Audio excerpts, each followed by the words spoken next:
All right, guys, good morning. Welcome to team. Let's get her going.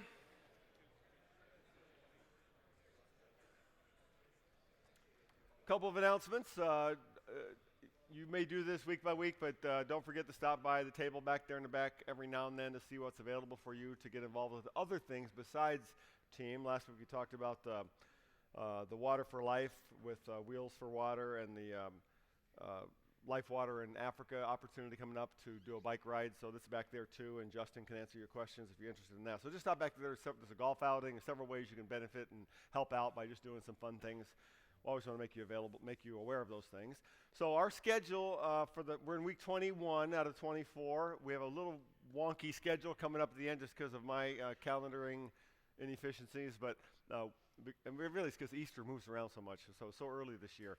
But what we're going to do is meet today, March 4th, meet next Friday, the 11th, then meet also the 18th, so 3 in a row. Then we'll take 2 off. First one for Easter week, because that Friday is Good Friday. We'll all be involved in lots of other stuff that week, including Thursday evening and Friday evening Holy Week communion services right here in this room. If you've never been to one of our Holy Week communion services, make it a point. It's a wonderful experience. Bring your whole family. So we won't meet on March 25th, and we will not meet April 1st because that's spring break week, and half of you will be traveling, and hopefully so with your family and taking some time off. We will meet for closing ceremonies after 2 weeks off on April the 8th. And so we'll have plenty of time to get ready for that. We'll have all the gifts ready. We'll have everything. That'll be a really special morning. So it'll be a little odd for us. I don't like taking those weeks off, but that was the best way I can figure out how to do it. So on for 3, off for 2, and then we'll wrap up with a big celebration here on April the 8th. Also, next Friday morning, Pastor Jeff Frazier will be teaching in my place here because I have a chance to go chase my son Micah around, who's playing baseball for University of Minnesota. They're in Utah next weekend. I decided I've never been to Utah. I'm going to go, and I can't quite promise myself making the plane if I'm here all the way till 7 o'clock. So Jeff's going to teach on that topic for us next weekend. He'll do a great job with that. You'll love what he has to share there. So I'll email you about that as well. All right, our story for today. Keeping with the animal theme the last couple of weeks. A guy's driving through the country, and he sees a sign in front of a farmhouse on the side of the road that says, "Talking dog for sale." He rings the bell, and the owner appears and tells him the dog's in the backyard. Guy goes out in the backyard and sees a nice-looking Labrador Retriever sitting there. He says, "So, you talk?" The lab says, "Yes, well, yes, sir, I do," very politely. After the guy recovers from the shock of hearing a talking dog, he says, "So, tell me your story." The lab looks up and says, "Well, I discovered I could talk when I was pretty young, and I wanted to serve my country, so I enlisted in the CIA. And no time at all, they had me jetting around from country to country, sitting in rooms with spies and world leaders because no one figured a dog would be eavesdropping. I was one of the most valuable spies for at least 8 years running. But all the travel finally started getting to me, and I knew I wasn't getting any younger, so I decided to settle down. So I signed up for a job at the airport to do some undercover security, wandering near suspicious characters and listening in. I uncovered a few terrorist plots for TSA and was awarded a whole batch of medals. Then I got married, had a mess of puppies, and now I'm just retired." The guy's amazed. He goes back in and asks the dog owner what he wants for the dog. $10, the guy says. $10? That dog's amazing. Why on earth are you selling him so cheap? Now, that dog's such a liar. He never did any of that stuff.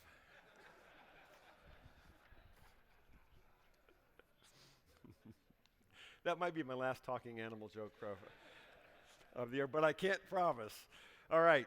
We're going to look at a video clip today from a movie that was popular a few years ago. I can't remember actually when it came out, called Bucket List. How many of you saw Bucket List when it came out? Good. It's kind of a guy's movie. Kind of had a surprising impact to it. Pretty good movie.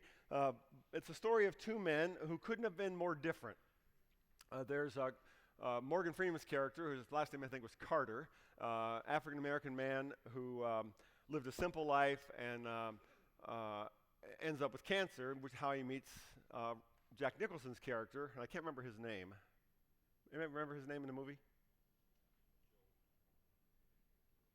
Nobody? I can't remember. I meant to look it up, but I can't remember. But he was a billionaire,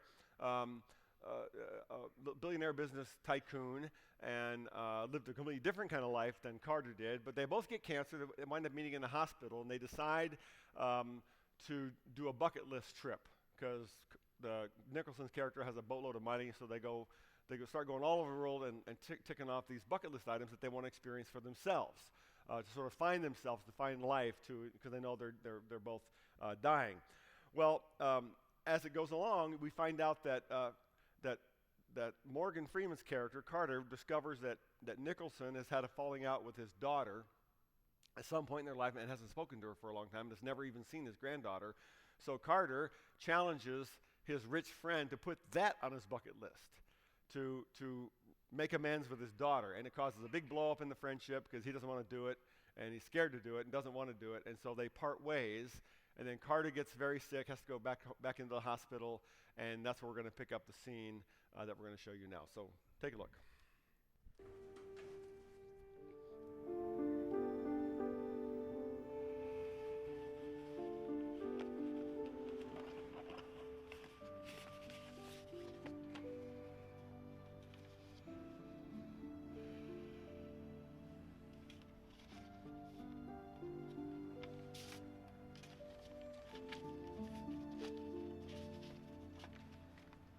Dear Edward, I've gone back and forth the last few days trying to decide whether or not I should even write this.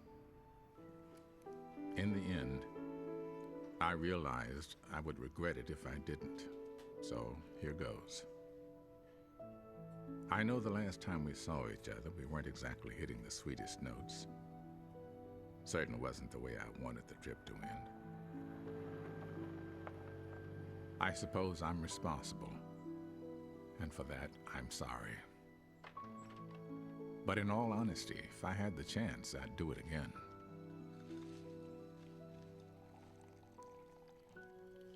Virginia said I left a stranger and came back a husband. I owe that to you. There's no way I can repay you for all you've done for me. So rather than try, I'm just going to ask you to do something else for me. Find the joy in your life. You once said you're not everyone. Well, that's true. You're certainly not everyone. But everyone is everyone. My pastor always says, our lives are streams flowing into the same river towards whatever heaven lies in the mist beyond the falls. Hello, sweetie. Hi. Find the joy in your life, Edward.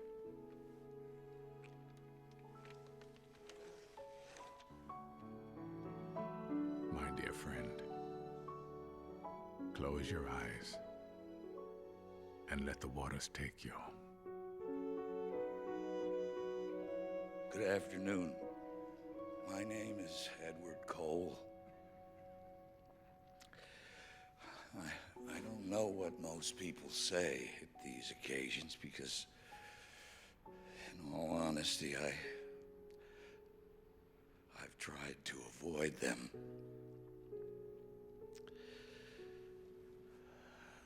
The simplest thing is, I loved him, and I miss it.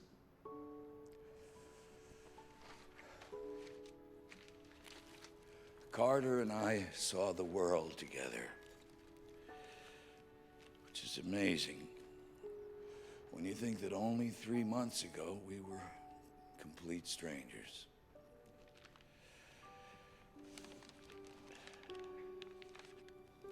I hope that it doesn't sound selfish of me, but the last months of his life were the best months of mine.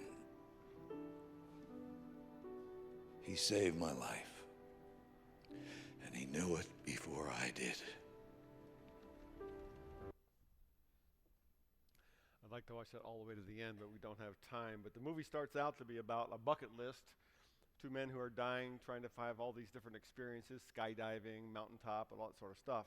But it really becomes a movie about legacy, about what you actually leave behind, and it becomes a movie about where true wealth lies and what true wealth actually is. I'm not sure what the pastor meant when he talked about the mist beyond the falls and all that. Sounds a little new agey to me, but that's his pastor, not this pastor. So 1 Timothy 6:17 through 19. I'm going to read this beautiful passage to you. It comes from the pen of the Apostle Paul, writing in the New Testament, first century. He says, "But godliness with contentment is great gain. For we brought nothing into the world, and we can take nothing out of it. But if we have food and clothing, we will be content with that. Those who want to get rich fall into temptation and a trap and into many foolish and harmful desires that plunge people into ruin and destruction. For the love of money is the root of all kinds of evil. Some people eager for money have wandered from the faith and pierced themselves with many griefs. But you, man of God, flee from all this and pursue righteousness, godliness, faith, love, endurance, and gentleness. Command those who are rich in this present world not to be arrogant, nor to put their hope in wealth, which is so uncertain, but to put their hope in God, who richly provides us with everything for our enjoyment. Command them to do good, to be rich in good deeds, and to be generous and willing to share. In this way they will lay up treasure for themselves as firm foundation for the coming age, so that they may take hold of the life that is truly life. Now let's try to take this apart in terms of the legacy of true wealth. I think we sometimes think of the ancient world, maybe not even the far ancient world, even a couple hundred years ago, but particularly 2,000 years ago, as a more primitive place where human beings were more concerned with just surviving a brutal existence than anything else. But the truth is, even going back 2,000 years, 5,000 years, human nature has really not changed very much. Technology changes, cultures change, but human nature doesn't change very much. Men have always been interested in wealth. Men have always been driven to accomplish. Men have always struggled with this issue of contentment. Men have always been drawn by the power of money and wealth. Technology changes, human nature doesn't change very much. And the Bible here is talking about the wealth of contentment. What is the wealth of contentment? A couple weeks ago, I was at the fitness center right here, Delnor Northwestern, or whatever it's called now, and doing my usual workout, riding a bike for a little bit, watching the nice little TV screen there, and lifting a few weights and so forth. Did my thing, got the locker room. For the most enjoyable, really the only enjoyable part of the whole exercise is the steam room and the hot shower, right? So I get out of the steam room, and I go to move to the shower, get in the shower, and discover that the hot water, there's no hot water in the shower. And that's just so disappointing, right? You go through everything, it's going to cap off the morning, make me, no hot water. So I stood there trying to decide whether or not to suck it up and just brave a cold shower, and then I heard all the other men reacting to the same reality all around the shower area. And you would have thought they were being forced to have root canals. The whining and the complaining and the threatening, it made me catch my attitude. A couple of guys were going, that's it, I'm going home. This is ridiculous. I want my money back. I want my membership fee back. What kind of place is, they're just complaining out loud all up and down. And I have to admit, my first reaction was kind of the same. It was like, really? Cold water? Really? And then I remembered, years ago, being on a student ministry mission trip, I did this for many years with high school kids, being in the Dominican Republic, hot, it's dirty, it's 95 degrees every day, we're working on cement piles, it's dusty, and you're just grungy and gross. And sometimes, if the power would go out, and they have kind of a rotating grid of power outages in some of the developing parts of the world where you don't always have power. If you didn't have power, the pumps didn't work, and there was no running water. So when that would happen, there were no showers, and if there had not been rain in a while, the rain barrels were not full enough with water to use for bucket showers because they needed that stuff for cooking. So sometimes you just had to be content with no shower at all. So that happened one day, I remember. No water, no power, no showers. We're just grimy. You got cement dust caked on you. It's just nasty, but that's it. We just had no showers. And then late in the afternoon, when we were just about resigned to that, it started to rain. I mean, a cloudburst, downpour. And we got to run out with buckets. We filled our buckets up. We dumped water over our heads, soaped up, and just dumped cold water on our heads. And it was like Christmas time. We were whooping and hollering and celebrating. Quite possibly the greatest shower I've ever had was dumping cold water on top of my head in the Dominican Republic right out in the street. Okay, now what had happened there? How does that happen? It has to do with what I call the pleasure threshold theory. My brother and I have talked about this over the years. The longer you go without the comforts you're used to, hot water, familiar foods, good mattress, etc., the lower your pleasure threshold drops. And therefore, it takes less and less to give you the same pleasure, right? Eventually, a cold bucket of water dumped on your head is the greatest shower you ever had. Eventually, a glob of peanut butter between two stale pieces of bread is the greatest meal you've ever tasted, right? But we live in a culture today where our pleasure thresholds are constantly driven up. Isn't that true? We call it a standard of living. And the result is it takes more and more and more to give us the same amount of pleasure, and it takes less and less to make us feel profound discontentment. In fact, I would argue that many of us in this room live in a state of almost constant discontentment. That's the theme of most of the advertising we see on television. You can have more and more. You need more and more. You deserve more and more. You can't be happy unless you buy this and buy this and buy this, right? That's the theme of advertising. Here are a few products you can now buy in our culture. Go online, shopping network, whatever, you can buy these things. There's something called an egg cuber. $11.99. It not only boils your egg, but somehow it transforms it into a cube. You look it up, I'm not kidding. It turns your egg into a cubed egg. Why? I don't know, but you need to have one, right? You need to have an egg cuber. There's something called an electric s'mores maker. $49.95. An electric s'mores maker. You know what a s'more is, right? Doesn't that sort of defeat the point? You roasting the marshmallow on the fire and all that stuff, but you can do one electrically now because you need to have one of those. There's something called an authentic Twinkie maker. $29.99. You can make your own Twinkies at home. Who would want to do that? I guess the man who has everything, right? The subtle message is you need more stuff, and you won't be happy until you have more stuff. That's the culture we live in. Paul writes, but godliness with contentment is great gain. For we brought nothing into the world, we can take nothing out of it, but if we have food and clothing, we will be content with that. 3 words here in a particular order. He says godliness. Now, what is godliness? That's kind of a churchy sounding word, right? Godliness. Well, simply put, it means living in a right relationship with God. That's what this whole thing is about. Team, 17 years. It's teaching how do we live in a right relationship with God. It means understanding we were created by God and for God. It means becoming more like God himself in our character. Now, how does that happen? Well, it means understanding that we are born as sinners in a sinful, fallen world, that we are restored to a relationship with God through Christ himself, and that the Holy Spirit then dwells in our hearts through faith and works to shape our character day after day, year after year, shapes our values and our behavior into that which honors God and impacts others. The New Testament says the fruit of the Spirit, that is, the result of the Spirit's activity in our hearts and lives, is love, joy, peace, patience, kindness, goodness, gentleness, faithfulness, and self-control. Galatians 5:22. That's what God is doing in all of us all the time. That's what it means to become godly. To be godly is to live in right relationship with God, to allow God to shape our character and values, and to care about the things God cares about. And God does not care about egg cubers. He doesn't. He cares about contentment. Because when we're content, we are free to pursue him and his purposes in the world, but only when we're content. When we're not content, we're pursuing our own purposes and our own goals and our own contentment. Secondly, he uses the word contentment. Godliness with contentment. Now, what's contentment? Contentment, simply put, is satisfaction, but not satisfaction of all our physical desires. That's how mostly we define it. It's satisfying my physical cravings, my physical longings. That's not contentment in the Bible. Contentment in the Bible is satisfaction of soul. It's a different thing. Contentment is being satisfied with what you have. Contentment is a lack of greed, a lack of envy. I'll talk about that in just a moment. Let me give you an illustration. When my dad was here a few weeks ago, he told a little bit of his story. Maybe you heard him do that, and I've told a little bit of his story. But his father died when he was about 5 years old, leaving his mom, I called her Grandma Coffee, with 6 children in post-Depression America in the 30s. And they were flat out poor. There's whole swaths of his early life he has very few memories of. I think he has intentionally forgotten some of the pain of that time of his life. He does remember that there were times in his early childhood where every month they would receive a box from the government dropped off on their doorstep, a box filled with cheese and cookies. And that was how they survived.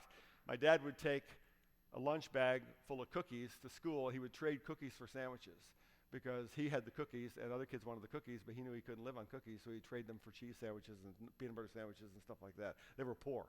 But despite all that, my Grandma Coffee was an incredibly optimistic and positive person. My mom once said she asked Grandma Coffee if she'd ever felt cheated in life by losing her husband so young in her early 40s with 6 children in post-Depression America and being relegated to poverty her whole adult life. And my mom said Grandma Coffee looked up surprised and said, well, no.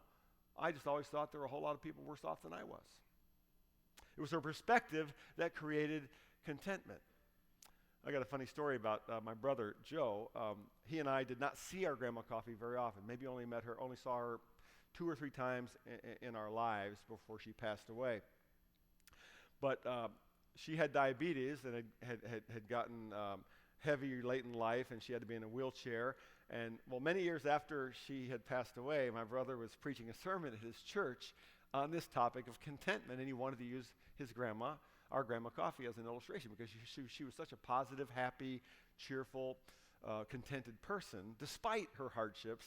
And somehow in his mind, he remembered, last time he met her, he was like 12 or something, and she was in the wheelchair, had a blanket over her, and he knew she had diabetes from family stories, so he assumed that she had had her legs removed due to severe diabetes. So in the sermon, he said, my grandma was content, and she had no legs.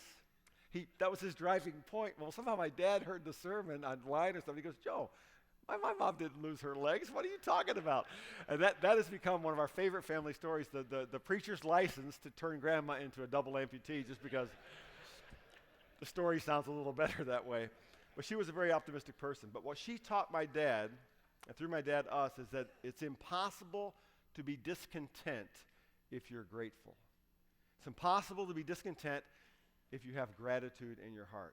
And gratitude is a matter of perspective.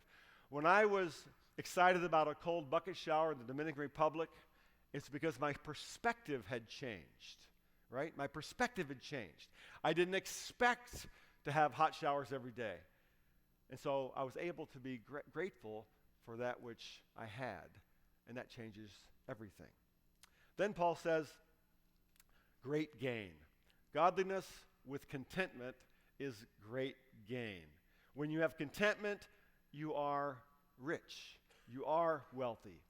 It doesn't take more to make you rich. It takes contentment plus godliness to make you rich. And that leads to, secondly, here, the poverty of greed. I think he's talking about in this passage the poverty of greed. I saw this kind of goofy story online when I was researching this topic. It goes like this. A man living in Southern California was on his way to work one morning in his brand new BMW. Suddenly, the big one hit.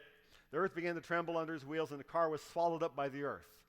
He climbs out of the wreckage, not even noticing that his left arm has been severed at the elbow. He just stood by the side of the road in shock, reviewing the wreckage and crying out, "Oh no, my Beamer, my Beamer." A man who had witnessed the disaster runs up to him and says, "How can you be crying about your car? Don't you realize that your arm has been cut off?" The man looks down in horror at his missing limb and says, "Oh no, my Rolex, my Rolex." Now that's a dumb story, but it kind of illustrates a point about perspective. So what is greed? What is greed? Greed defined is an inordinate desire to acquire or possess more than one needs. Greed is the inordinate desire to possess more than one needs. So it's the opposite of contentment. Did you see the story that broke this week? It's a sad, tragic story about the part owner of the Oklahoma City Thunder of the NBA basketball team. Did you see that story? I just saw it online. Incredible story. Guy's name was Aubrey McClendon. Been part of the group that purchased the Seattle Supersonics and moved them to Oklahoma City. He owned 20% of the franchise. He was a billionaire who had made his fortune in the oil business, natural gas business. At one point, he received a single year's compensation of $112 million in 1 year. At one time, he owned over 100,000 acres of land, one of the largest landowners in America, a billionaire. Last Tuesday, he was charged by the U.S. Justice Department with violating the Sherman Antitrust Act, that as CEO of Chesapeake Energy Corporation, he had participated in rigging bids for oil and natural gas contracts, complicated deal, but in order to minimize competition and maximize profits. Each charge was punishable by 10 years in prison and $1 million fine. That happened last Tuesday. Wednesday, he drove his car into a bridge abutment at a high rate of speed, full tank of gas, and died. They're researching it right now, but it appears that it was an intentional single-car accident, a suicide. Paul says, those who want to get rich fall into temptation and a trap and into many foolish and harmful desires that plunge people into ruin and destruction. Mr. McClendon had enough money for 100 lifetimes. 100 lifetimes. And yet, something in him needed more, wanted more, if that story is true. I want to give the caveat there. They don't know for sure yet, but every evidence is that's what he did, and that's why he did it. For the love of money is a root of all kinds of evil. Some people eager for money have wandered from the faith and pierced themselves with many griefs. Notice the Bible does not say that money is evil. A lot of people get this wrong. Money is not the root of all evil. The love of money is the root of all evil. And there's a big difference.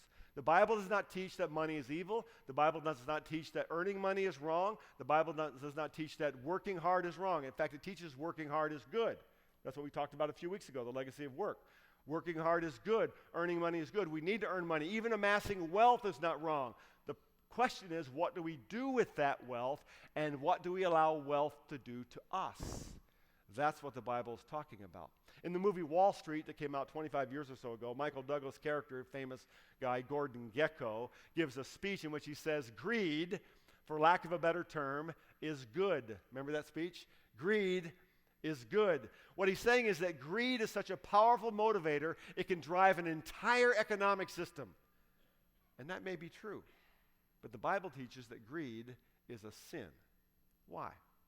Because greed destroys. It's important to understand that God doesn't decide something is sin just because he wants to keep us from having fun. A lot of people think that about God, that he's the great fun eliminator. So everything fun is sinful. No, that's not true. He decides certain things are sin because they destroy. Back in Genesis in the Garden of Eden, God told Adam not to eat from the tree of the knowledge of good and evil. He said, why? Because if you eat from that tree, you will surely die. It will destroy you. Satan comes in and says, no, he didn't really mean that. He meant it's good for you. That'll make you like me, like him, like God.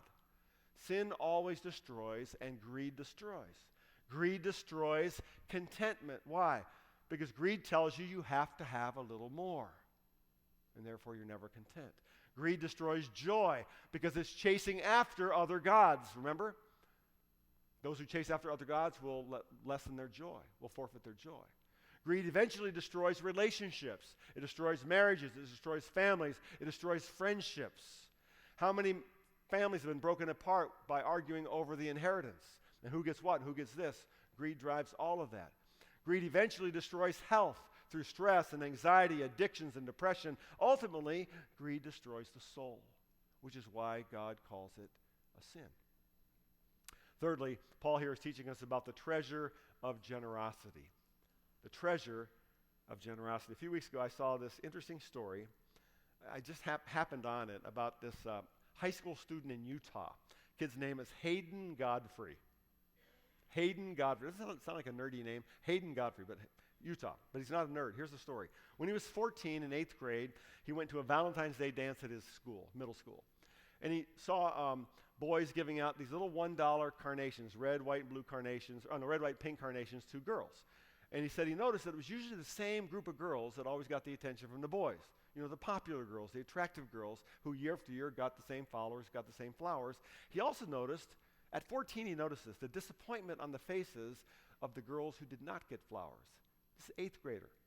He decided that he should do something about it. So the next year he anonymously sent flowers to the girls he didn't think would get any flowers. And he noticed how surprised and happy they looked at school. He did this anonymously. So then he got to be a sophomore. He decided to start saving money. So one day, his dream was to buy a flower for every girl in his school. He got a job at McDonald's, spent 18 months saving money, 3 jobs, 2 years in high school, and a few paychecks later, he purchased, this past year, 900 carnations for $450 of his own dollars. He made sure every single girl in the school got a flower for Valentine's Day. That's the treasure of generosity. Paul says, command those who are rich in this present world not to be arrogant nor to put their hope in wealth, which is so uncertain, but put their hope in God, who richly provides us with everything for our enjoyment. A lot of us, even without knowing it, put our hope in wealth. And it has nothing to do with how much we have. Derrick Rose has guaranteed contracts worth $300 million. But he says publicly his priority is staying healthy for his next contract because he has to be thinking about his son. You can make $300 and feel like it's not enough. You can make $10,000 a year and feel the exact same way. It has nothing to do with the amounts. When we put our hope in wealth, we put our hope in that which is uncertain. Again, nothing wrong with earning money. Nothing wrong with investing wisely. We're supposed to do those things. But putting your hope in wealth means making money the idol of your life, the source of your esteem, the source of your security, the source of your joy. And that's a mistake. A couple of studies have been done that look at the relationship between wealth and happiness in our culture. And it's really interesting. Researchers have discovered that there is a relationship between wealth and happiness. Those who earn more money do self-report more happiness than those who earn less money. The caveat is that's true up until an income of about $75,000 in our culture. At about that point and upward, the relationship is flip-flopped between wealth and happiness. Research shows that as incomes rise above that level, the corresponding indicators of happiness and joy go down. Fascinating. The assumption is that wealth eventually creates more stress and grief than it does pleasure and good. Why? Money makes a lousy God. It makes a lousy God. Command them to do good, to be rich in good deeds, to be generous and willing to share. In this way, they will lay up treasure for themselves as a firm foundation for the coming age, so that they may take hold of the life that is truly life. Notice, what is true wealth? It's right here. Do good, be generous, lay up treasure for the coming life, take hold of the life that is truly life. That's what Bucket List was all about. The whole movie was about that. You want to be rich? Live like that. So how to learn and practice contentment? 3 things. First, practice godliness. Get first things first. If you don't learn to find joy and contentment in God first, you'll never learn to find joy and contentment, because He is the source of joy and contentment. Make sure the God-shaped space in the center of your life is filled with the God who created you, the God who loves you, the God who died for you in Jesus Christ. Make sure that spot is filled. Secondly, practice gratitude. Fight the prevailing winds of our culture that tell you you need more to be happy, that your contentment is found in stuff. Jesus said a man's life does not consist in the abundance of his possessions. Thirdly, practice generosity. I think there's a deep connection between contentment and generosity. I'm more and more convinced in my own life and the life of the people I get to know through ministry that generosity might be the most important transformation God wants to make in each one of our hearts and lives. Yes, He wants to forgive our sin and give us the great hope of eternal life and salvation. Yes, He wants to transform us now, but what He wants to do in us now can be wrapped up in this one word, generosity. He wants to open our hearts up. Not just with money, but with our time, with our service, with our care, with our compassion, and with our wealth. It's both evidence of the Holy Spirit's work in our lives and the key to developing contentment. When it comes to money and stuff, we're all going to leave a legacy. We're all going to leave a legacy when it comes to this, to people behind. We're going to leave some money, we're going to leave some stuff. More importantly, we have a chance to leave the legacy of true wealth. Either you have to have more, or you could be content with what God has given you. Contentment. Godliness with contentment is great gain. That's the legacy of true wealth. Here's the questions around your tables today. First of all, what were you taught about money growing up? This may have been overtly, or you may have just absorbed it from the culture of your family. I'll give you several options here. You have to earn it. You should save it. The more you have, the better. It's the measure of status and success, or some other thing. My brother-in-law, Jeff Helton, likes to say, it's just money. That's his mantra. It's just money. And we always laugh about that. It's just money. What were you taught about money growing up? Secondly, have you grown more or less contented as you've grown older? And why? Have you grown more or less contented as you've grown older? And dig into that a little bit. Get some coffee, have a donut. I'll wrap you up right before 7 o'clock.